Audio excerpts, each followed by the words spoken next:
Nós estamos nesta série de as 7 frases que João, no seu Evangelho, ele relata acerca de Jesus. Jesus a falar dele mesmo. Quem é que eu sou? O principal objetivo de João era mostrar aos gentios que Jesus não era apenas Jesus. Jesus era Deus. Jesus é Deus. É o Deus encarnado. Então, na primeira lição, falámos sobre eu sou o pão da vida. Na segunda lição, a semana passada, falámos eu sou a luz do mundo. E João 10:11 diz assim: eu sou o bom pastor, e o bom pastor dá a vida pelas suas ovelhas. Jesus diz assim: eu sou o bom pastor. Versículo 1 de João 10 diz assim: na verdade vos digo que aquele que não entra pela porta no aprisco das ovelhas, mas sobe por outra parte, é ladrão e salteador. Aquele, porém, que entra pela porta é o pastor das ovelhas. A este o porteiro abre, e as ovelhas ouvem a sua voz, e chama pelo nome as suas ovelhas e as traz para fora. E quando tira para fora as suas ovelhas, vai adiante delas. E as ovelhas o seguem porque conhecem a sua voz. Mas de modo nenhum seguirão o estranho. Antes fugirão dele, porque não conhecem a voz dos estranhos. Os Salmos 22, 23 e 24 falam deste tema que é aqui abordado, que é Jesus como bom pastor. Na verdade, Salmo 22 fala de Jesus, são salmos que nós chamamos messiânicos. Fala de Jesus, o bom pastor que dá a vida pelas ovelhas, e João 10:11, né? Ele fala isso. Salmo 23 fala de Jesus como o grande pastor que vive para as ovelhas. E em Hebreus 10:20 relata isso mesmo. E o Salmo 24 fala de Jesus, o supremo pastor, não é? Que voltará para as suas ovelhas. E 1 de Pedro relata isto mesmo. Então aqui Jesus está a trazer esta parábola. Ele se retrata como pastor e ele nos chama como ovelhas. E provavelmente, pelo menos eu fiz esse teste lá em casa ontem, perguntei à família se fossem um animal, qual é que escolheriam? O Gonçalo disse um macaco, para andar por cima das árvores. A Mafalda disse que queria ser um cão fofinho. E a Carla disse que era um cavalo. Desses que são imponentes, são elegantes, fortes. E provavelmente se eu fizesse essa pergunta a cada um de vocês, provavelmente nenhum de nós escolheria a ovelha. Porque ela é indefesa, ela é quase cega. Não vê assim tão bem. Ela não tem capacidade para caçar. Ela é um animal indefeso.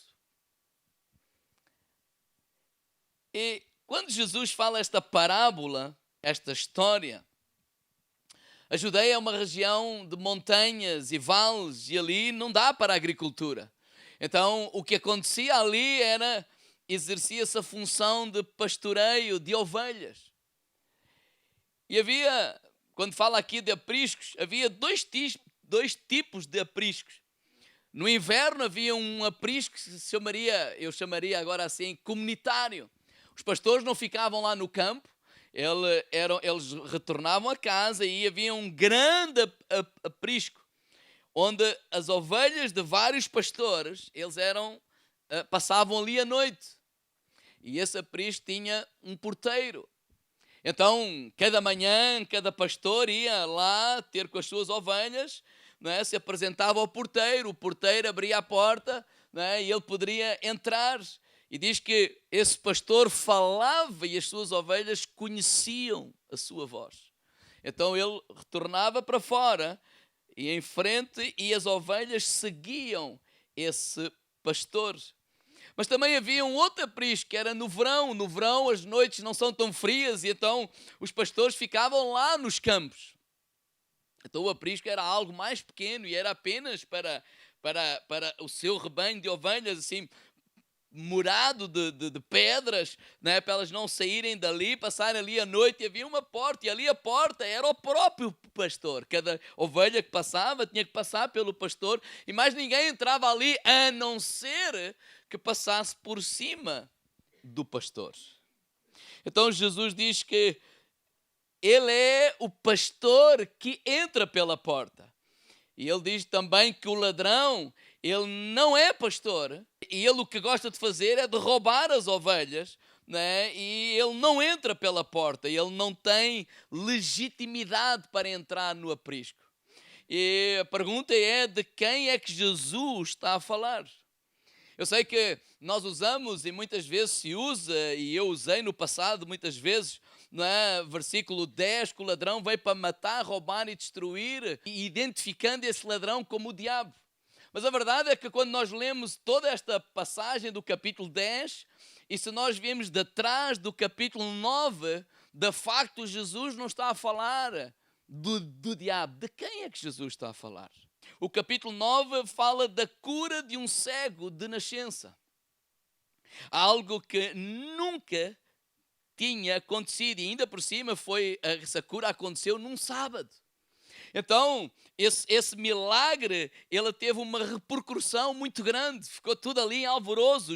Os doutores da lei preocupados que o povo estava a seguir Jesus. Então foram interrogar esse homem que outrora era cego, mas que agora via. Então chamaram e começaram a interrogar. Então, tu eras mesmo cego. Chamaram os pais dele, né? E os pais até com medo, porque eles reprimiam as pessoas, eles maltratavam as pessoas. E ele não, ele já é grande, ele sabe falar. Não, ele é o nosso filho, sim, ele era cego. Mas olha, ele se retrate convosco. E ele falou. E eles, o que estavam a querer pressionar o homem é que o homem dissesse que Jesus era um pecador. E o homem não conseguia dizer isso. Mais à frente vamos ver porquê, mas ele disse: olha, eu só sei uma coisa. Eu só sei que era cego e agora eu vejo. Eu só sei que era... E por causa disso, o que é que aconteceu? Expulsaram o homem da sinagoga. Porquê? Porque eles não eram pastores. Porque eles, esses doutores da lei, eles escorraçavam as ovelhas. Eles não amavam as ovelhas. Eles muito menos davam a vida pelas ovelhas. E é nesse contraposto com este facto que Jesus se apresenta e fala: eu sou o bom pastor. Olha, eu não sou como eles. Eu sou o bom pastor. Então Jesus faz aqui uma comparação entre o bom pastor e esses líderes religiosos. Não é um bom pastor, não é falar de mim, não é falar de qualquer pastor. É o pastor, Jesus, o bom pastor. Ele é que é o bom pastor. E esses líderes religiosos. Então a minha meditação nesta manhã é a comparação que Jesus faz aqui, alguns princípios, entre uma mentalidade religiosa e a mentalidade do Evangelho de Jesus Cristo. Entre a maneira de pensar da religião, que ela é representada aqui pelos doutores da lei, e a maneira de pensar e de agir, que é do Evangelho de Jesus Cristo. Foi ele que veio, o Evangelho que ele trouxe até nós, esse Evangelho da graça. Então é esse contraponto que nós vamos meditar nesta manhã, trazendo 3 palavras. Primeiro, qual é a mentalidade do sistema religioso? Primeira palavra, mérito. Diga lá ao irmão ao lado, mérito. Falar sobre mérito, desempenho e hipocrisia. E o foco é nós mesmos. Então, mérito. Irmãos, nós temos uma capacidade extraordinária. Diga ao irmão ao lado, temos uma capacidade extraordinária de transformar coisas boas em pecado, em religiosidade. Nós somos fantásticos. Quer ver um exemplo? Algo bom, oração. É algo bom, sim ou não? Quem é que concorda que a oração é algo bom? Claro que sim. Mas nós conseguimos transformar isso em pecado. Como? Olha, quanto tempo é que tu oras? 5 minutos. Ah, não, eu oro mais. Não, 5 minutos, o que é isso? Não, eu oro 1 hora. Como que o valor está naquilo que eu faço e não naquilo que eu sou.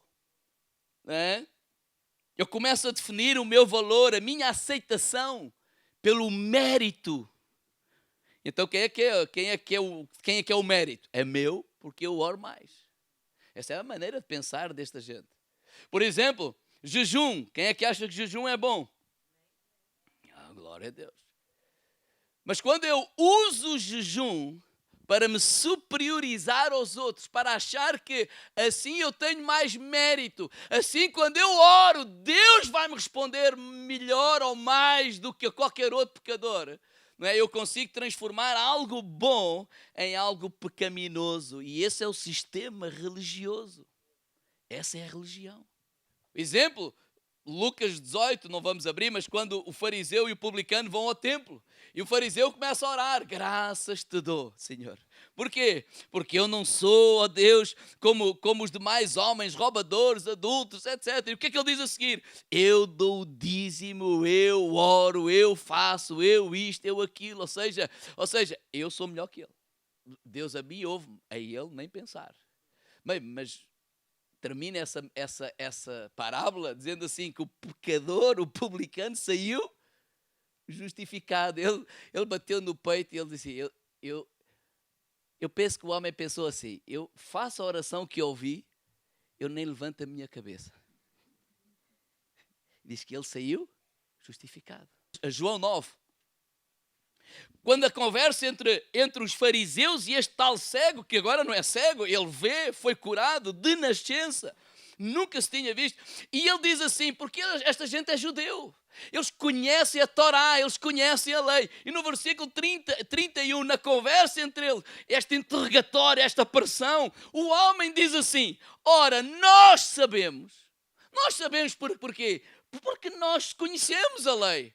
Nós esperamos o Messias. Nós sabemos a Torá. Olha, nós sabemos que Deus não ouve a pecadores. Mas se alguém é temente a Deus e faz a sua vontade, a esse ouve. Desde o princípio do mundo, nunca se ouviu que alguém abrisse os olhos de um cego de nascença. Se este não fosse de Deus, não poderia fazer. O que é que eles estavam a dizer? Olha, ele é pecador. Eu sei, pá, eu acho que não. Como é que alguém pecador isto acontece? E no versículo 34, olha como é que eles responderam. Responderam eles e disseram-lhe: tu és nascido todo em pecado e nos ensinas a nós? E expulsaram-nos. Ou seja, quem é que tu pensas que tu és para nos vir ensinar? Ou seja, é esta mentalidade: nós temos mais valor do que tu. Nós somos melhores do que tu. Porquê? Porque é esta mentalidade de mérito. É esta mentalidade em que o foco sou eu. Ou seja, se eu estou a fazer alguma coisa, eu tenho mérito. No final, quem é que recebe a glória? Eu. Eles não amavam as ovelhas. Ezequiel tinha profetizado acerca deles. Eu vou ler essa profecia. Ezequiel 34, versículo 1. Diz assim: e veio a mim a palavra do Senhor dizendo: filho do homem, profetiza contra os pastores de Israel. Profetiza e diz aos pastores: assim diz o Senhor Jeová, ai dos pastores de Israel que se apacentam a si mesmos. Não apacentarão os pastores as ovelhas? Comeis a gordura e vos vestis da lã, degolais o cevado, mas não apacentais as ovelhas. A fraca não fortaleceste, a doente não curaste, e a quebrada não ligaste, a desgarrada não tornaste a lhe trazer, a perdida não buscaste, mas dominais sobre elas com rigor e dureza. Ou seja, eles andavam a usar a religiosidade para controlar o povo, para explorar o povo. Para quê? Para benefício próprio. E Deus disse assim: já chega. Versículo 11. Porque assim diz o Senhor Jeová: eis que eu mesmo procurarei as minhas ovelhas e as buscarei, como o pastor busca o seu rebanho no dia em que está em que está no meio das suas ovelhas dispersas, assim buscarei as minhas ovelhas e as farei voltar de todos os lugares para onde andam espalhadas no dia de nuvens de escuridão. E as tirarei dos povos e as farei vir de diversos países e as trarei à sua terra e as apacentarei nos montes de Israel, junto às correntes em todas as habitações da terra. Em bons pastos as apacentarei e nos altos montes de Israel será a sua malhada. Ali se deleitarão numa boa malhada e pastarão em pastos gordos nos montes de Israel. Eu apacentarei as minhas ovelhas e eu as farei repousar, diz o Senhor Jeová. O que é que Deus está aqui a dizer? Olha, eu estou a ver o sistema religioso, o que é que está a fazer com estas pessoas? E eu estou a ver a tirania da liderança, o que é que está a fazer? E Deus diz assim, olha, Deus não diz assim, eu vou enviar novos pastores, eu vou trazer, não, ele diz assim, eu mesmo vou pastorear vocês, eu mesmo vou buscar cada um de vocês. E é aí que Jesus está a dizer assim, olha, vocês lembram-se daquilo que o profeta Ezequias profetizou? Eu sou o bom pastor. O que ele estava a se identificar é como Deus, eu sou o bom pastor que Deus profetizou e que viria, e o bom pastor dá a vida pelas suas ovelhas. Quer dizer que não há mérito da nossa parte. O sistema religioso é baseado no mérito, mas o evangelho de Jesus Cristo não tem a ver com o nosso mérito, tem a ver com aquilo que Cristo fez por nós na cruz do Calvário. A religião é um caminho feito pelo homem para chegar a Deus, mas o cristianismo verdadeiro é o caminho que Deus trilhou para chegar ao homem através de Jesus Cristo.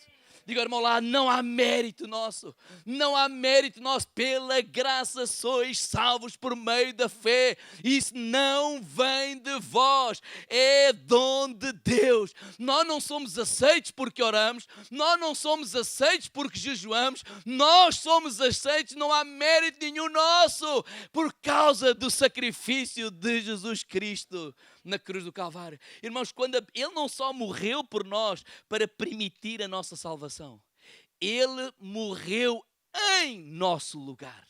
Ele levou a nossa condenação. Ele suportou a morte que nós devíamos suportar. Por isso, hoje, diz lá a palavra de Deus, nenhuma condenação há para aqueles que estão em Cristo. Agora, não há mérito em nós. Digo, irmão, lá não há mérito. Porque não é sobre o que nós fazemos, é sobre o que Ele, o bom pastor, Jesus, fez e faz e fará nas nossas vidas. Não é sobre nós, é sobre Jesus. Eu dou a minha vida, versículo 15, pelas minhas ovelhas.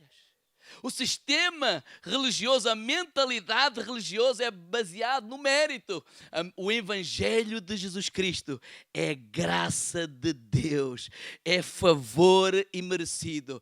É Ele, no final é Ele seja a glória, a Ele seja a honra para todo o sempre. É por Ele, por causa dEle e para Ele todas as coisas. Segundo, o sistema religioso, a mentalidade religiosa, ela está baseada no desempenho. Diga, irmão, lá, desempenho. João 10, 1.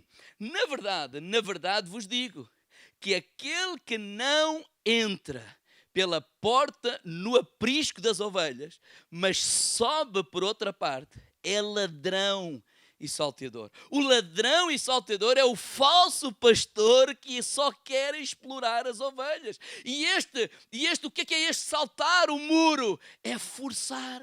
O que é este saltar o muro? É usar métodos ilegais para controlar as pessoas. O que é este saltar o muro? É levar as pessoas a obrigar a fazer algo. O que é este saltar o muro? É este sistema de medo e manipulação. O sistema religioso usa o medo e a manipulação para mover as pessoas. Olha, não dás o dízimo, vale mais dás o dízimo do que depois vais gastar o dinheiro todo na farmácia. Então, se eu não quero gastar o dinheiro todo na farmácia, até é melhor eu dar o dízimo. Não, isso é medo. Isso é o quê? Isso é manipulação. Aconteceu, ele fez alguma coisa, disse alguma coisa, teve um acidente com o carro. Já viste, com Deus ninguém se brinca. Já viste o homem lá do Titanic disse, neste barco é tão seguro, nem Deus o afunda. E olha, na primeira coisa, com Deus ninguém brinca. O medo é manipulação. Esse é o sistema religioso. Eu não sei vocês, mas vocês imaginem assim, alguém perguntaria à Carla, Carla, porquê é que tu estás com o Mário? Olha, eu estou com o Mário porque ele disse, se eu me for embora, ele mata-me. Então é melhor eu ficar aqui. Que relacionamento maravilhoso, não é? Lindo. Fantástico. Estar com alguém, porque senão ele mata-me. Estar com alguém, porque senão ele pode se zangar comigo. Então eu bato com o carro, então eu fico sem o dinheiro, então eu vou parar ao hospital. Então, isso é o sistema religioso para mover as pessoas. E Jesus está a dizer assim, não, esse não é o evangelho de Jesus. Sabe que o sistema religioso também é manipulação da recompensa. Como aquele burro que se mete uma recompensa à frente, tipo uma cenoura à frente, né? O homem vai lá em cima com uma cana de pesca. E o burro vai atrás da cenoura.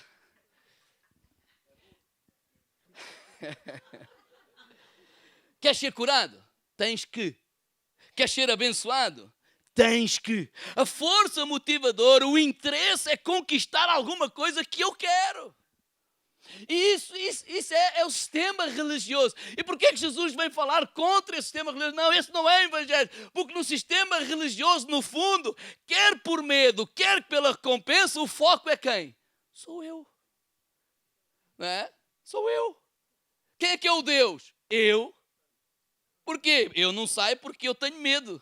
Então eu faço porque eu tenho medo do inferno. Ou então eu quero isto, eu quero aquilo, eu quero um carro, eu quero uma casa, eu quero ser abençoado. Então eu faço uma série de coisas porque eu creio que fazendo isto eu vou alcançar tudo aquilo que verdadeiramente eu quero. E o Evangelho vem nos libertar do nosso eu.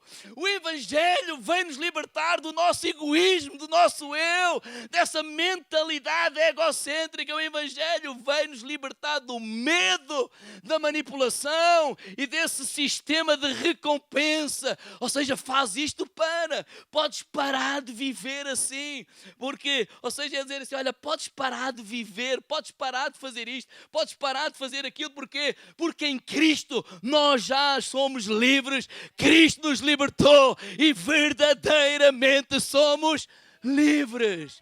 Livres para quê? Para viver para o pecado? Não. Livres para viver para o meu Senhor. Livres para obedecer ao meu Rei, ao meu Senhor, ao meu Pastor. Eu lhe obedeço não para conquistar, ou eu lhe obedeço não com medo de, eu lhe obedeço porque eu tenho gratidão. Gratidão a Ele, gratidão ao Senhor. Ele é o meu Pai, eu quero honrar o meu Pai. Ele é o meu amor, Ele é o meu Salvador, Ele é o meu Redentor. Ele é o meu Senhor. Esse é o sistema religioso é aquele que salta o muro. Esse é o ladrão. Porque isso vai o quê? Vai roubar a alegria das pessoas. Vai roubar tudo de bom que as pessoas têm. Por isso é que as pessoas andam sempre e tal, e agora quer mais isto, e qual é o alvo, e onde é que eu vou chegar, e não sei o quê. Ou então acontece uma coisa, ai, que mala que eu fiz, onde é que eu pequei, onde é que eu observei, ai, eu tenho que orar mais, ai, eu tenho que ler a Bíblia, ai, eu não posso faltar ao culto, ai, este mês onde eu disse, ai, eu tenho que dar porque agora a máquina avariou-se para pó. Isso é horrível, isso é diabólico, isso é tenebroso, isso leva as pessoas à destruição. E Jesus disse, não, o Evangelho, ele entra pela porta. Olha o que diz assim no versículo 2, aquele, porém, que entra pela porta é o pastor das ovelhas, que vive para as ovelhas. O Evangelho está ligado a quê? A aliança. Diga ao irmão lá, da aliança. Né? Está ligado a relacionamentos, está ligado a intimidade. Olha o versículo 3, e é este o porteiro abre, e as ovelhas ouvem a sua voz, e a chama pelo nome, e as suas ovelhas, e nome às suas ovelhas, e as traz para fora. O pastor e as ovelhas, está a falar do que aqui? Intimidade. intimidade, relacionamento, aliança. O pastor vai lá porque elas fazem parte de mim. O pastor as ama, o pastor cuida, o pastor ouve, o pastor pensa nelas, o pastor quer o melhor para elas. Elas ouvem o seu pastor porque há aliança, há intimidade, há relação, há relacionamento. Então o evangelho é baseado numa aliança que ele não vai quebrar. Ele não vai quebrar. A aliança, a promessa, ele não vai quebrar. Nós não obedecemos para ser aceitos, nós obedecemos para agradar ao nosso Senhor. Por isso o salmista Davi disse no Salmo 23, o Senhor é o meu pastor e nada. Ele não se refere ao Senhor como pastor, nada faltará, ou seja, tendo o Senhor como pastor, ele pode me dar tudo o que eu quero. Não, ele é o que eu necessito. Ele quem? O pastor. O sentimento do salmista não era glorificar o pastor por aquilo que ele podia dar. O sentimento do salmista é: o pastor é o meu tesouro. E se nós olharmos para a ovelha, qual é o tesouro da ovelha? É o pastor. A ovelha não sabe fazer nada sem o pastor. A ovelha não sabe até para onde ir sem o pastor. A ovelha não sabe se proteger, a ovelha não se defende, a ovelha não faz nada. Ou seja, o seu maior tesouro, quem é? O seu pastor. E é esse. Ela ouve a sua voz. João 10,14, eu sou o bom pastor, eu conheço as minhas ovelhas e das minhas ovelhas eu sou conhecido. Deixa-me fazer uma pergunta neste ponto. Qual é o tipo de relacionamento que tu tens com Deus? Qual é? Deixa-me contar duas histórias. Primeira história, lá nos Estados Unidos, um exemplo, que pode haver o uso e porte de arma. Eles têm armas em casa. Então está lá uma pessoa em casa e de repente durante a noite ele ouve um barulho. E ele pensa que é o ladrão e ele vai buscar uma arma logo porque tem lá. E ele fica ali atrás, de repente aquela pessoa vai entrar e ele pum, pum, pum, pum, mata o homem. Uma história, está morto. E ele, quando vai ver com o homem, ele percebe que o homem está desarmado. Nem arma tinha. E ele fica preocupado, o que é que eu fui fazer? E agora como é que eu me safo disto? Ele pensa que é um ladrão, pensa que é um estranho, e é estranho para ele. Ele tem um amigo que é advogado. Então ele telefona ao advogado, ao amigo. Olha, como é que eu faço agora? Eu matei um homem, eu não queria, mas a verdade é que, pronto, aconteceu e ele está desarmado. E se calhar o advogado ou o amigo vai dizer, sei lá, mete a arma, faz assim, faz assado. Ou seja, faz aí qualquer coisa a ver se te safas disto. Acabou a história. Segunda história. Agora imagine que ele está lá em casa e durante o dia o pai chega à casa dele e ele está a limpar a arma. Está a fazer ali, a lubrificar, não é? Limpar a arma, fazer assim umas coisas. De repente quando vem, o pai vem e ele, tal, tudo bem, ele não sei, toca ali sem querer, pum, mata o pai. Será que a primeira reação dele é telefonar ao amigo advogado? Ou é ajoelhar-se aos pés do pai a chorar por aquilo que ele fez? O que é que vocês acham? Ele ia ajoelhar. Porquê? Porque é o seu pai. Porquê que ele teve outra? Porque é um estranho. Quando tu pecas, qual é a tua reação? Quando tu desobedeces a Deus, qual é a tua reação? Ai, tal, isto também foi só ali uma coisinha e tal, epá, tal aquele arrependimento para fugir às consequências. Ou é um chorar amargamente, porque eu entristeci o meu pai. Que tipo de relacionamento é que tu tens com Deus? Não te enganes. Saúl é tipo aquele que telefonou para o amigo que é advogado. Porque lá em 1 de Samuel, não vamos abrir para ser rápidos, 1 de Samuel 15, Deus, através de Samuel, dá-lhe instruções, olha, vai lá àquele lugar, aquela guerra, mata toda a gente, e ele fez, mas não matou.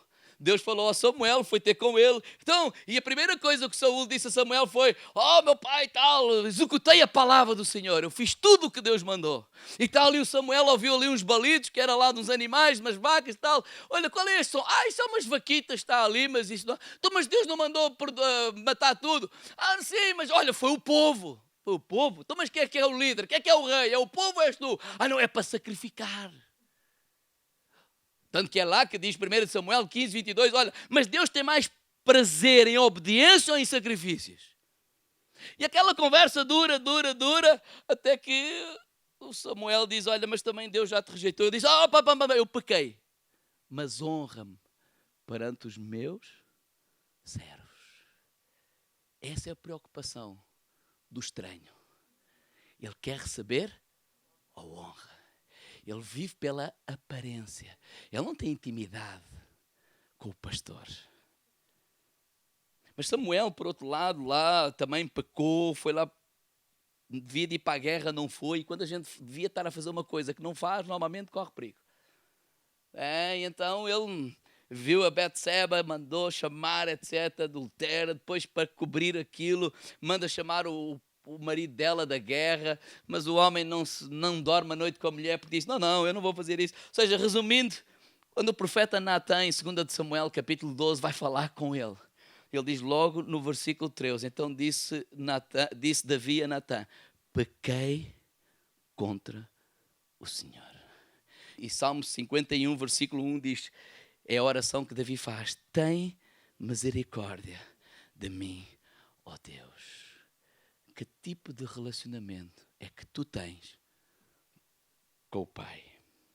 João 10, 15 diz, mas de modo nenhum seguirão o estranho, antes fugirão dele, porque não conhecem a voz dos estranhos. Está a falar das ovelhas. Então o sistema da mentalidade religiosa é, por um lado, mérito, mas Jesus vem-nos trazer um evangelho que é graça e o mérito não é nosso, é de Jesus. Por outro lado, é uma mentalidade de desempenho, não é? Eu vou fazer isto, eu vou fazer aquilo para... No entanto, Jesus disse, não, o evangelho entra pela porta, pelo relacionamento, é pelo amor. Então as ovelhas, elas seguem o seu pastor não porque são coagidas, ele não coagiu nenhuma delas. Elas ouvem a sua voz não porque ele as manipulou ou obrigou, porque há intimidade, há relação entre o pastor e as ovelhas, e esse é o evangelho de Jesus. E por último, vamos falar sobre a hipocrisia. Estes homens aqui estavam a colocar fardos na vida destas pessoas que eles mesmos não estavam dispostos a carregar. Então a mentalidade do sistema religioso é aquela preocupação com a aparência, é aquela preocupação com o parecer bem. O mais importante é parecer, não é ser. O mais importante é a imagem que nós estamos a passar. E Jesus vem e diz, não, eu sou o bom pastor, eu não sou assim. Eu não estou aqui para parecer bem, eu não estou aqui para explorar as ovelhas, eu não estou aqui para comer a gordura das ovelhas, eu não estou aqui para ter lucro com as ovelhas, eu estou aqui para entregar a minha vida pelas ovelhas. Então o evangelho de Jesus é liderar, digo ao irmão lá, pelo exemplo. João 10,4, e quando tira para fora as ovelhas, as suas ovelhas, vai adiante delas. Quem é que vai à frente? O pastor. Quem é que vai à frente? E as ovelhas o seguem, porque conhecem a sua voz. Jesus sempre vai à frente. Não há nada que Jesus nos peça que Ele mesmo já não tenha feito. Oh, igreja, ninguém morre por Jesus sem Jesus ter morrido por nós primeiro. Ninguém entrega a sua vida a Jesus sem Ele ter entregue a sua vida por nós primeiro. Porquê? Porque Ele é o bom pastor. O pastor que estamos a falar não é o Mário, não é o Paulo. O pastor que estamos a falar é o pastor Jesus. Ele é o bom pastor. Na verdade, a expressão bom só era referida a Deus. Quando aquele jovem Henrique disse, bom mestre, Jesus disse, bom? Porquê é que me chamas bom? Só há um bom que é Deus. Então, reconhecer que Jesus era Deus. Deus estava a dizer assim, olha, o bom pastor, quando Jesus disse assim, ser generoso, Ele só está a dizer-te a ti aquilo que Ele já fez. Ele diz assim: olha, eu me fiz pobre para que pela minha pobreza vocês enriquecessem ou fossem prósperos. Então Ele nos deu um exemplo primeiro. Quando Ele diz olha, não te digo para perdoares até 7, mas até 70 vezes 7, ou seja, perdoa sempre.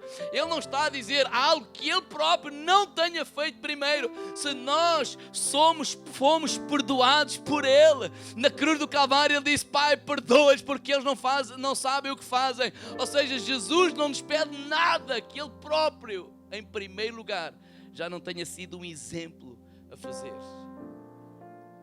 Quando Ele diz para cuidar dos perdidos, Ele está a falar: olha, eu próprio cuidei de vocês quando estavam perdidos. Quando Ele diz: não desistam de ninguém, Ele próprio é aquele que não desiste de ninguém. Ele não desistiu de nós, ainda quando nós desistimos dEle.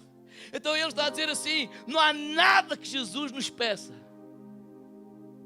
que Ele não tenha feito em primeiro lugar. Ele é o bom pastor. Ele é o nosso bom pastor. Irmão, qual é a habilidade de uma ovelha? Mérito? Falso. Desempenho? Falso.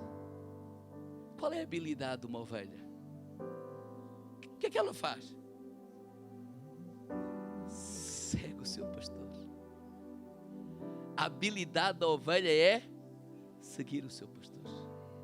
E para nós seguirmos o bom pastor, nós temos que fazer duas coisas: abdicar do controle, de querer ir para onde eu acho que é melhor, de querer fazer as coisas à minha maneira. Não, mas eu acho que para ser a ovelha de Jesus, eu abdico do controle e eu vou seguir o meu bom pastor. E eu vou abdicar do mérito. Não tem a ver comigo. Isto não é sobre mim. Eu não tenho mérito. E tal, aquilo está a funcionar. Olha, o que é que tu fizeste? Conta lá, conta. Eu segui o bom pastor. Não, mas tem que haver um segredo. Não é meu. Eu só estou a seguir o bom pastor. É Ele.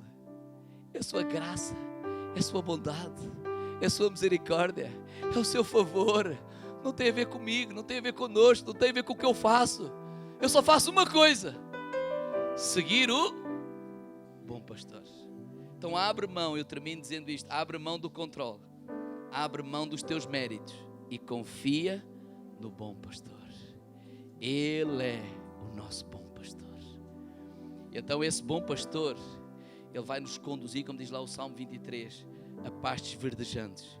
Ele vai nos conduzir a águas tranquilas. Ele vai nos conduzir ao refrigério da nossa alma. Ele vai nos guiar pela vereda da sua justiça por amor do seu nome. Ele vai, ao passar por dificuldades, Ele estará sempre, sempre conosco. A sua vara e o seu cajado trarão sempre consolo à nossa vida. É Ele o pastor que prepara uma mesa perante os nossos inimigos da abundância. É Ele que enche o nosso cálice até transbordar. É Ele que faz com que a sua bondade e a sua misericórdia nos alcancem todos os dias. E cada dia, todos os dias, nós habitaremos na casa do Senhor por longos, longos, longos dias. Esta comparação que Jesus faz entre o sistema religioso, a religiosidade, baseado no mérito, baseado no desempenho e baseado na hipocrisia. Eu disse: não. O Evangelho de Jesus é, em primeiro lugar, o mérito é dele. Segundo, não é desempenho, é relacionamento, intimidade, é aliança. E em terceiro lugar, não é desempenho, é